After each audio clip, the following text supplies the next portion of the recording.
नमस्कार, पदार्थ रेसिपीज मराठीमध्ये तुम्हा सर्वांचं मनपूर्वक स्वागत। आज आपण नाश्त्यासाठी अगदी झटपट होणारे मऊ लुसलुशीत कोबीचे पराठे कसे बनवायचे ते पाहणार आहोत। अतिशय झटपट होणारी रेसिपी आहे। चला तर मग रेसिपीला सुरुवात करूया। इथे मी एक मोठ्या आकाराची कोबी अर्धी कट करून घेतलेली आहे। ही कोबी आपण किसणीच्या साहाय्याने छानपैकी किसून घेऊया। कोबीचे पराठे करताना कोबी धुवून छान सुकवून घ्यायची, मगच किसायला घ्यायची, जेणेकरून कोबीला जास्तीचं पाणी सुटत नाही आणि पराठे अगदी व्यवस्थित होतात। तुम्ही ही कोबी मिक्सरमध्ये देखील बारीक करून घेऊ शकता। इथे तुम्ही बघू शकता मी सर्व कोबी छान किसून घेतलेली आहे। आता किसून घेतलेली कोबी एका मोठ्या परातमध्ये काढून घेऊ।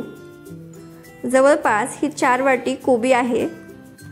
4 वाटी कोबी करिता इथे मी 4 वाटीच गव्हाचं पीठ यामध्ये घातलंय। त्याचबरोबर आपले हे पराठे छान मऊ आणि लुसलुशीत व्हावे याकरिता 1 वाटी बेसन आपल्याला यात घालायचे। मसाल्यामध्ये सर्वप्रथम अर्धा चमचा हळद, 1 चमचाभर लाल मिरची पावडर, 1 चमचाभर जिरे पावडर, त्याचबरोबर चवीनुसार मीठ आपल्याला यात घालायचे। इथे मी 2 चमचे मीठ वापरलंय। 1 पाव चमचा ओवा हातावरती क्रश करून घालायचा, जेणे आपले हे पराठे पचायला अगदी सोपे होतात। त्याचबरोबर इथे आपण 1 चमचा हिरवी मिरची आणि आल्याची पेस्ट घालणार आहोत। तुम्ही ही पेस्ट करताना लसूण देखील वापरू शकता। आता सर्वात शेवटी बारीक चिरलेली कोथिंबीर घालायची आणि सर्व साहित्य छान मिक्स करून घ्यायचे।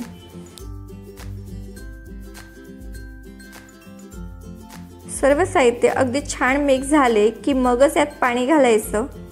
कोबीला पाणी सुटतं या कारणास्तव आपल्याला पाणी यात जास्त घालायचं नाही।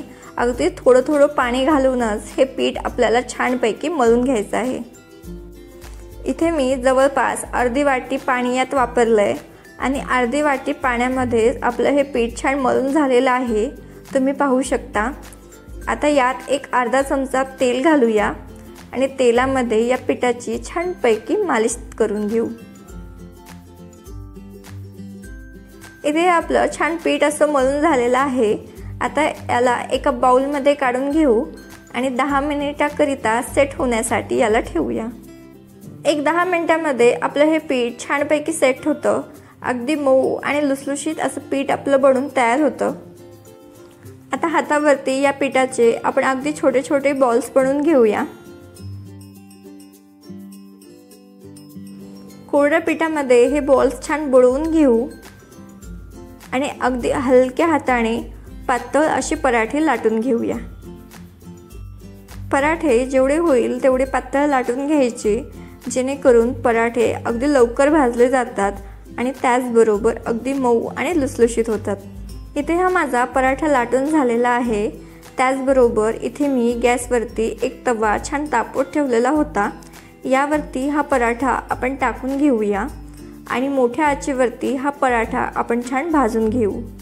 1 मिनिट एका साईडने हा पराठा भाजला की पराठ्याची बाजू पलटवून घ्यायची आणि पराठ्याला छानपैकी तेल लावून घ्यायचं। दुसऱ्या साईडने देखील पराठा आपण छानपैकी भाजून घेऊया आणि याची बाजू पलटवून घेऊ। दुसऱ्या साईडने देखील आपण तेल लावून घेऊ। हे पराठे आपण अगदी पातळ लाटून घेतल्याने अवघ्या 2 ते 3 मिनिटांमध्येच आपले हे पराठे छान भाजून होतात आणि अगदी मऊ आणि लुसलुशीत होतात, तुम्ही पाहू शकता। आता आपण हे पराठे काढून घेऊ आणि अशाच पद्धतीने सर्व पराठे आपण बनवून घेऊया। हे पराठे असेच गरमागरम दही आणि लोणच्याबरोबर सर्व करायचे। डब्यासाठी त्याचबरोबर नाश्त्यासाठी होणारा अतिशय उत्तम पर्याय आहे। अगदी मऊ आणि लुसलुशीत असे पराठे आपले बनून तयार होतात। तर हा झटपट होणारा नाश्ता तुम्ही एकदा नक्कीच ट्राय करून बघा आणि तुमच्या प्रतिक्रिया आम्हाला कळवा। नेहमीप्रमाणे आजची ही रेसिपी आवडली असेल तर व्हिडिओला लाईक करा, तुमच्या फ्रेंड्स आणि फॅमिलीसोबत शेअर करा आणि अशाच नवनवीन रेसिपीसाठी पदार्थ रेसिपीज मराठीला सबस्क्राईब करायला विसरू नका।